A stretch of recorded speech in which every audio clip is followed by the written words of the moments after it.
The year is 1995. The air in Abuja hangs thick with a humidity that clings to everything.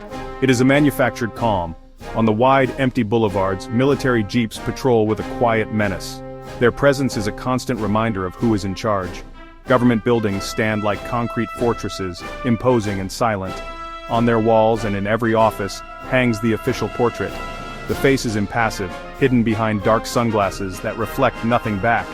This is the face of General Sani Abacha, Nigeria's head of state. He is a man who rarely speaks in public, yet his silence screams louder than any speech. His image is everywhere, a symbol of absolute authority in a nation of over 100 million people holding its breath. Sani Abacha's journey to the pinnacle of power was a slow, calculated ascent through the ranks of the Nigerian military. He was a man of few words, known more for his strategic patience than for any grand ideological vision. Born in the ancient city of Kano in 1943, he was a career soldier, a veteran of Nigeria's coups and counter-coups. He was the ultimate insider, serving in senior military positions under successive regimes. He understood the intricate machinery of military politics better than anyone. His opportunity came in 1993, amidst the political chaos following the annulled presidential election. Abacha, then the Minister of Defense, stepped into the power vacuum not as a savior, but as the inevitable conclusion to a crisis he helped orchestrate. He simply took control. His consolidation of power was swift and total. He dissolved all democratic institutions. The National Assembly, state legislatures, and local governments were all swept away. Political parties were banned. To understand Abacha's grip on Nigeria, you must understand its geography. His story begins in Kano, a bustling, ancient center of commerce in the country's predominantly Muslim north. This was his power base, his place of origin, a source of loyalty and a region from which he drew key figures for his inner circle. But the heart of Nigeria's political and economic life beat hundreds of miles south in Lagos. The sprawling, chaotic, and dynamic coastal megacity was the center of opposition. It was here, in the newsrooms of courageous newspapers and the meeting halls of pro-democracy groups, that the resistance to his rule was strongest. The true prize, however, lay further east, in the sweltering, oil-rich wetlands of the Niger Delta. This was the engine room of the Nigerian state, the source of the immense oil wealth that Abacha and his cronies would systematically plunder. The Delta was a land of staggering contradiction. Billions of dollars worth of crude oil were extracted from its polluted creeks, yet its people, like the Ogoni, lived in desperate poverty, their lands poisoned by decades of spills. The conflict in the Niger Delta produced one of the defining figures of the era, Ken Saro-Wiwa.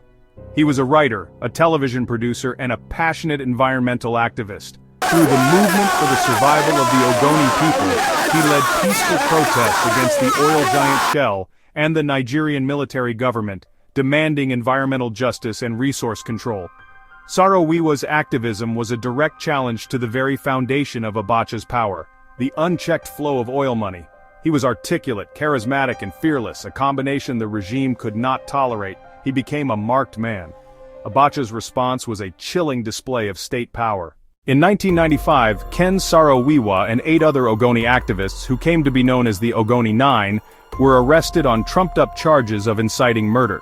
They were subjected to a sham trial in a special military tribunal that lacked any semblance of due process. The world watched in horror, pleading for clemency. On November 10, 1995, the regime delivered its message. Ken Saro-Wiwa and his 8 colleagues were executed by hanging. The act was a deliberate defiance of global opinion, a brutal statement that Abacha's Nigeria operated by its own ruthless rules. The international community reacted with immediate outrage. The repression was systematic. The regime's security forces operated with impunity. Decree No. 2 of 1984 gave the state the power to detain anyone indefinitely without trial. Editors, lawyers, and pro-democracy activists were rounded up and held incommunicado in infamous prisons like the one at Alagbon Close. Protests were crushed with live ammunition. The winner of the annulled 1993 election, Mashood Abiola, remained in prison, his health deteriorating. He had declared himself the rightful president and was charged with treason. His continued incarceration was a constant, festering wound at the heart of the nation's political crisis. While the nation was being held in a chokehold of fear, a heist of monumental proportions was underway. Abacha, his family, and a close-knit circle of associates began systematically looting the Nigerian treasury. Billions of dollars were siphoned directly from the Central Bank of Nigeria into private accounts in Switzerland, the United Kingdom, and beyond. The methods were brazen inflated government contracts, fraudulent debt buyback schemes, and direct withdrawals of cash, often justified under the guise of so-called national security expenditures. This grand-scale plunder had a devastating impact on the lives of ordinary Nigerians. While a tiny elite became fantastically wealthy, the country's infrastructure crumbled. The end came as suddenly and mysteriously as his rule began. On June 8, 1998, state television announced that General Sani Abacha was dead. The official cause was a heart attack, but rumors swirled, fueling a national mythology that persists to this day. The news was met not with widespread mourning, but with spontaneous celebrations in the streets.